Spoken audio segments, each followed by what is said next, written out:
Hello everyone, welcome back to another video here at the End-to-End Hockey channel. Today we've got a variety of things to discuss, including some signings by the New York Islanders, one from the Calgary Flames, and one from the Vegas Golden Knights, as well as two very important trades, and we've also got two rumors to talk about. And we'll get to all of that coming up right now. Hello everyone, and welcome back to another video here. I want to get started today by discussing 5 signings from the NHL in the last few weeks. The Islanders finally came alive, as besides one trade earlier in the offseason, they really hadn't done anything. But they got their 3 biggest RFAs locked up for the next season. So the 3 signings include 2 good top 4 defensemen and 1 middle 6 forward. So we'll start with the middle 6 forward, that's Kiefer Bellows. He gets a 1-year, one-way deal with an AAV of $1.2 million. Now Bellows had a breakout year last year, putting up 6 goals and 19 points in only 45 games played. Now he didn't really get much of an opportunity. He was more of a 13th forward for the Islanders last year. He did get into some games because the Islanders ran into COVID trouble, but for the most part he was a spare. I think he will be used more this year, probably as a bottom 6 forward, maybe 3rd, 4th line. He should have a chance to build off the career year he had last year where he put up 19 points. But definitely a good signing. I think Bellows is definitely worth $1.2 million. There was a lot of talk about him being traded because he hasn't really gotten much of an opportunity with the Islanders this year. But I do think that with this new contract, he will definitely be able to build off of this great season he had last year and make a case for him to be a more prominent forward on the Islanders organization. Now the other 2 are for 2 of their great young defensemen. First is Alexander Romanov, which was their one trade from earlier this year. They acquired him from the Montreal Canadiens in exchange for a first-round pick, and they have now signed him to a 3-year, $2.75 million extension. Now, I think this is a really great signing for the Islanders. Romanov is a good stay-at-home defenseman. He didn't put up very many points last year. His only his 2nd year in the NHL, but he did put up a good 3 goals and 13 points in 79 games last year with the Montreal Canadiens, and he probably projects to be a top 4 defenseman, most likely on the 2nd pair. And given the fact he's more of a defensive defenseman, this is a really good signing because this gives the Islanders an amazing top 4 that they didn't have last year after they traded Nick Leddy. So this sort of fills the role that Nick Leddy was. Romanov's a lot younger than Leddy, but I do think he plays a similar style defensive defenseman game. But I do think Romanov has high potential for offense. And lastly, the Islanders signed Noah Dobson to a 3-year, $4 million deal. Now this was a huge signing that they needed to do. Dobson has emerged as a great offensive weapon on the back end, putting up 13 goals and 51 points in 80 games last year. Definitely a good number for a young defenseman, and he's only going to get better. So he will probably play with Romanov on the 2nd pair this year, and they'll probably make a really, really good 2nd behind the Islanders' top pair of Adam Pelech and Ryan Pulock.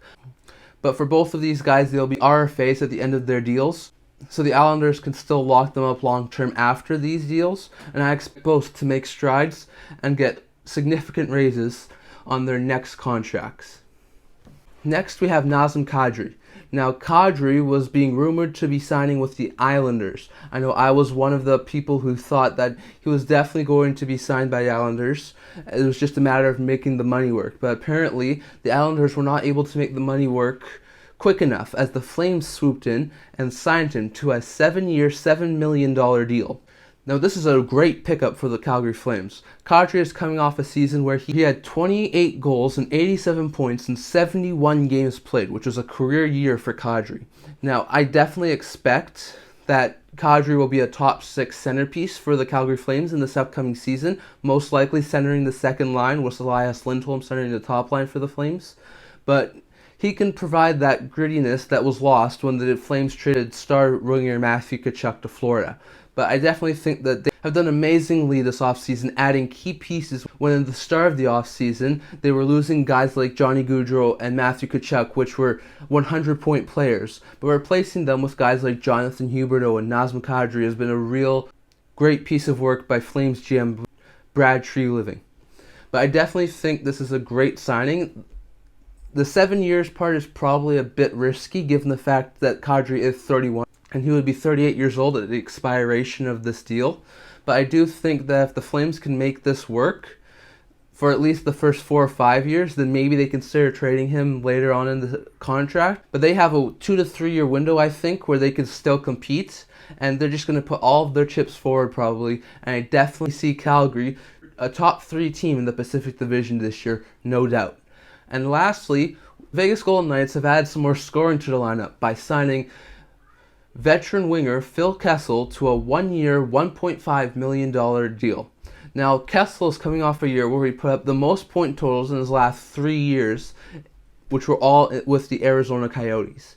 He hadn't broke 50 points since being traded to Arizona 3 years ago, but last year he was able to get 8 goals and 52 points in 82 games. Now, he's not much of a goal scorer. I do think Kessel is more of a playmaker, but he still has a lot of offense left in him. And if Vegas put him on a line with Eichel, or maybe even on a second line with like a Marchessault, then I think he could definitely improve on last year's point total, because I think with the right fit, he's still a good 50-60 point player on the right team. And I think that Vegas is definitely one of the teams he could score 50 to 60 points on. But definitely a good top, maybe middle 6 forward for Vegas, and as they're coping with a lot of injuries and dealing Pacioretty this past offseason, they're going to need all the offense they can get, and Kessel is going to help them a lot. So this is all the signings I want to talk to you about today. Next, we have 2 trades to discuss. Now, first, due to the signing of Nazem Kadri, the Calgary Flames were over the cap, so they need to make a cost-cutting move. Now, this is probably why the Islanders never able to sign Kadri, because they needed to move out cap. They just weren't able to, and the price was too high. But the Flames, as I said, they're in go-now mode. They definitely didn't shy away from the opportunity to make their team better. So they moved center Sean Monahan plus a conditional first-round pick to the Montreal Canadiens in exchange for future considerations, which usually means nothing. So, Calgary basically gives up a first-round pick and Monahan for nothing. Now, Monahan is still a decent forward. He had a lot of injury problems last year that forced him to miss the last third of the season, plus the playoffs. And he only got 23 points in 65 games last year and was utilized more on the third or fourth line for the Flames. But I do think he still has some offensive potential. He put up 8 goals and 23 points in 65 games last year. And although the Canadiens do have a really deep center and forward group right now, I do think he could play on the third line. And if they have their centers already lined up right now, then maybe he plays on the wing. I definitely do think he could be a good fit in Montreal. I mean, he only has 1 year left on his contract. He's entering the final year at a $6.38 million cap hit. So Monahan is definitely not living up to that contract right now. He's definitely not a $6.25 million player right now. It seems like Montreal is trending to be a bad team this year, so they probably would be sellers at the deadline. And given the fact he only has 1 year left, the Canadiens could probably trade him at the trade deadline at maybe his cap hit, maybe retain 50% and give him to a team at maybe only like $3.15 million instead of 6.3. But I do think that this is a good pickup for Montreal, and that this gives them an abundance of forwards going into this year. We'll talk about that later. But the first round pick that they got, along with Monahan, was definitely a complicated conditional pick. Now, there's a lot of conditions on this. One of the more complicated conditions I've ever seen in a trade. But basically, the Canadiens have the option to choose between the Flames' 2024 first rounder, their 2025 first rounder, and their 2026 first rounder, or possibly the Panthers' 2025 first rounder or 2026 first rounder, depending on which one is dealt to Calgary and the conditions in the Matthew Tkachuk trade. But there are also other conditions that if there's a 2025 first rounder given to Montreal, it's also possible that the Canadiens could also get a 2025 fourth rounder. And if the Canadiens get a 2026 first rounder, then maybe they get also a 2025 third rounder from the Flames. So it's definitely a really complicated trade, but bottom line is Montreal will get a Calgary Flames first round pick in one of the 2024, 2025, or 2026 seasons. But a first round pick to take on the contract of Sean Monahan is definitely good work by the Montreal Canadiens. And the other trade was Vegas sort of filling in their goaltending position after Robin Lehner, as we talked about last time, got injured. And they were able to acquire from the San Jose Sharks goalie Adin Hill for only a 2024 fourth-round pick. Now, Hill had a pretty decent year last year for the San Jose Sharks, which was his first year with the Sharks after he was dealt last offseason by the Arizona Coyotes. He had a pretty decent season. In 25 games played, he had a .906 save percentage and a 2.66 goals against average. Now, those are pretty good numbers for a good young goalie like Hill. Hill's only a year away from becoming a UFA, or unrestricted free agent, and carries a cap hit of $2.18 million. So it's not too much. With Lehner going on LTIR, the Golden Knights definitely had the cap space to make this move.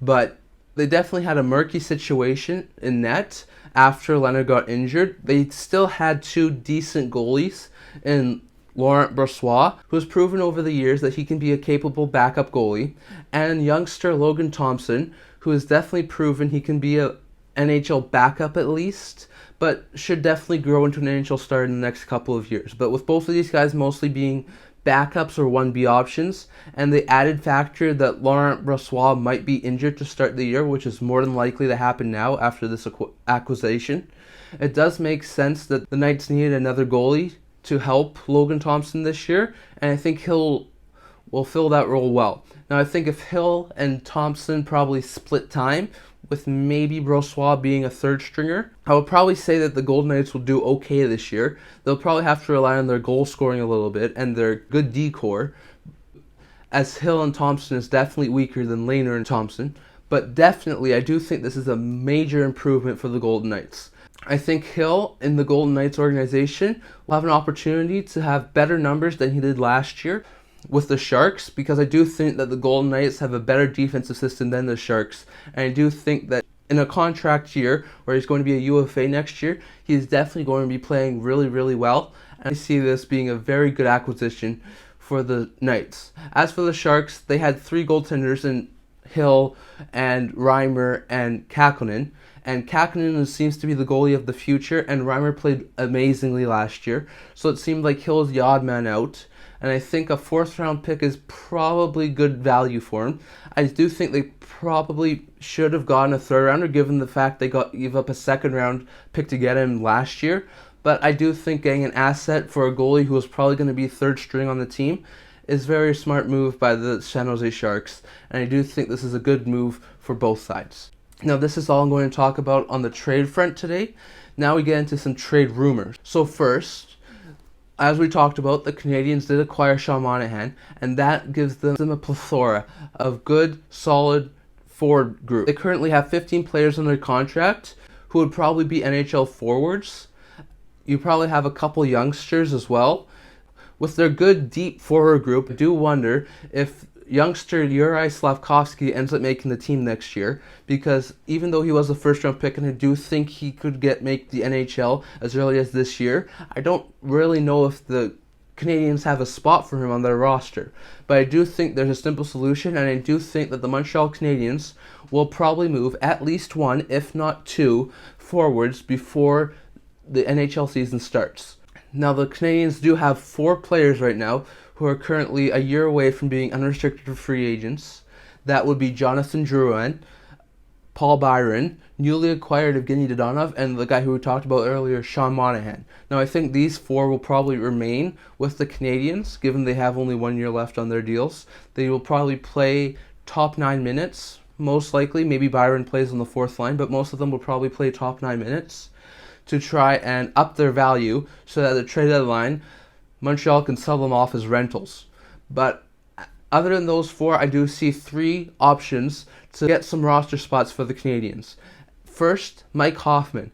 He had a decent year last year, putting up 15 goals and 35 points in 67 games.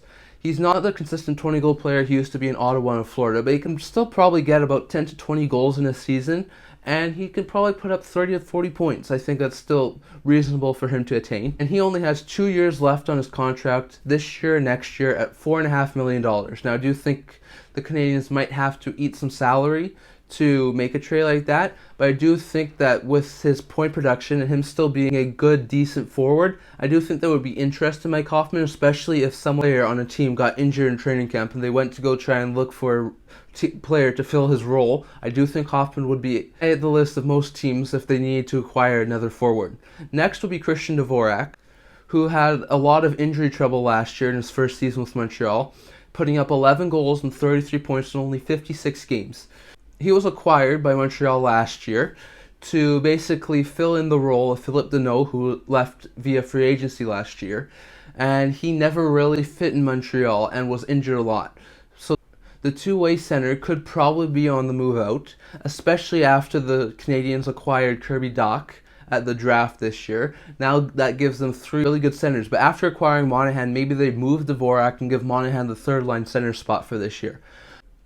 Dvorak currently has 3 years at $4.46 million, and I do think a team is really in need of a defensive top 6 center. They should definitely be calling on Dvorak, because Dvorak can produce points. I think he can still produce probably 40 to 50 points in a season if he was in the right system, but he's more of a two-way center, plays more of a defensive role as a center.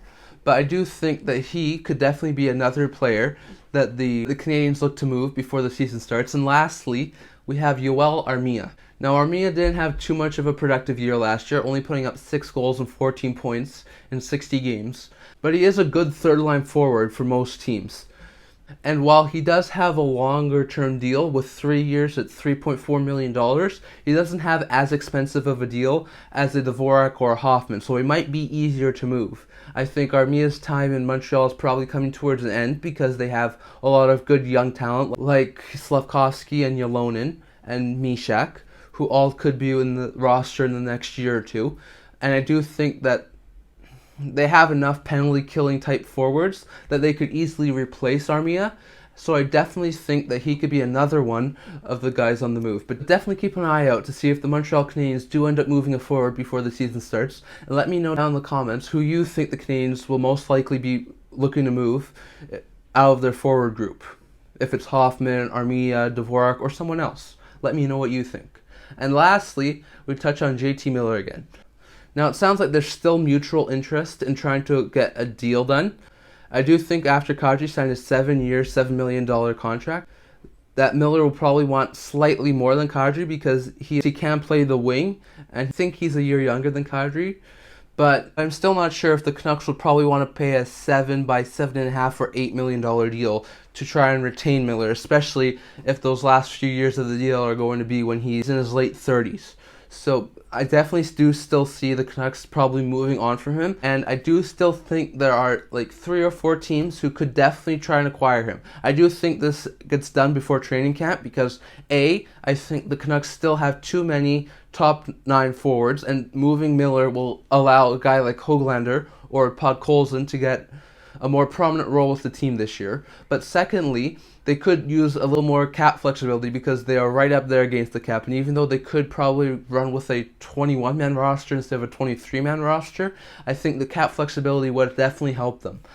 But I think in a Miller trade, you would probably have to look at a first or second round pick, a young D prospect, and then maybe someone to come back and balance the cap just a little bit. So there are probably 3 or 4 teams I'm looking at, and that would be the New York Islanders, the New Jersey Devils, the Minnesota Wild, and the Winnipeg Jets.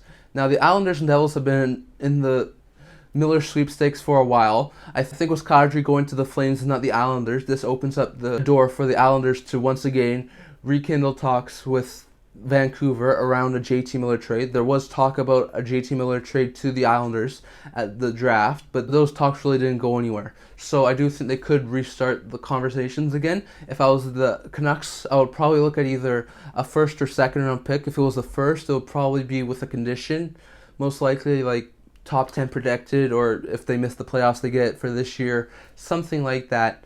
But I definitely think that a first round pick, maybe a second, one of their Islanders' young defensemen. I don't think they're going to give up Dobson or Romanov. That's crazy talk. But I do think that maybe a young defenseman like Robin Salo or Bode Wild maybe would be of interest to Vancouver. And maybe Anthony Beauvillier, who is still a decent young forward. I definitely think his value's gone down since last year, but I do think with 2 years left on his contract at $4.1 million, the Canucks would probably be able to create a little bit more cap flexibility by trading him, acquiring Beauvillier, and they would still get a young defenseman in a pretty good draft selection if they were to trade with the Islanders. Another team is the New Jersey Devils. The Devils definitely are looking for it to upgrade, trying to make a run to the playoffs. I honestly think the Devils are still a year or two away from making the playoffs, but they definitely want to be a lot more competitive this year. They already got Andre Palat. They missed out on Johnny Gaudreau, so maybe they try and get J.T. Miller. I know there was a lot of talk that maybe Miller goes out and Damian Severson comes in. Severson only has 1 year left on his deal, and I think he could be a good short-term solution for the Canucks. But I definitely think that there would probably have to be another piece added to there. I think either Severson or maybe a forward like Tatar or Johnsson, who are in the final year of the deals, probably be traded to make the cap work. I would definitely think a second or first round pick in either this year or next year's draft would probably have to be included as well. And I would probably say a good young defenseman. My guess would be that I don't think they're trading Luke Hughes. He's too good of a defenseman. And they just got Nemec, and he's probably off the table. But I would maybe consider either moving Shakir Mukhamadullin or Kevin Ball. I think both of those guys would be decent young defensemen. I think the Devils would be probably a little bit reluctant, but okay to part with if they were to get Miller, and the Canucks would definitely like to get. As for Minnesota and Winnipeg, these are probably names you haven't really heard of, but these two have cap space, and these two are looking to add forwards. The Wild barely done anything since the offseason started. The only thing was that they traded Kevin Fiala because they didn't have enough space to resign him. As for the Jets, they haven't really done anything yet. I think both of these two could use another top 9 forward. For the Wild to try and replace Fiala's production. For the Jets to try and become a little bit more offensive than they were last year. And I think Miller could help both teams. If I'm the Canucks, for the Wild, I'm probably looking at a young defenseman. The Wild have a lot of them. They acquired Brock Faber in the Fiala trade earlier this year. They have a lot of young defensemen like Ryan O'Rourke, Damon Hunt, Carson Lambos, Kalen Addison, although I think that's a little bit of a stretch now. But I do think that a young defenseman like one of those 5, a first or second round pick, maybe a first round pick with conditions or a second round pick would be included, and then maybe Frederick Gaudreau or Marcus Foligno, someone to try and balance out the cap at least a little bit. The Wild don't have enough to take on Miller's full salary, so maybe the Canucks retain a little bit, maybe take on a lower end contract, but I do think the Wild could be a fit for Miller. And for the Jets, they are definitely looking to become a little bit more offensive. They have a good young group with players like Kyle Connor and Nikolai Ehlers, but I do think they could use another piece to try and work towards being a more offensive team. I would definitely say, once again, first round pick probably with conditions, or a second round pick would be moved.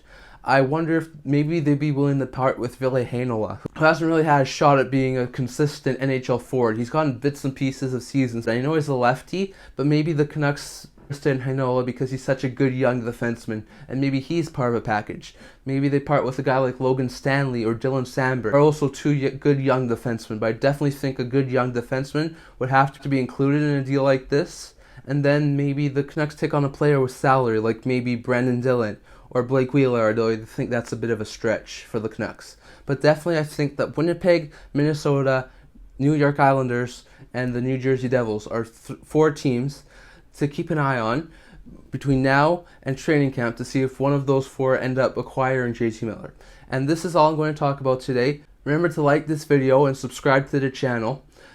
I also do a blog, which I will link in the description below, and I can't wait to see you for next week's video. See you guys soon.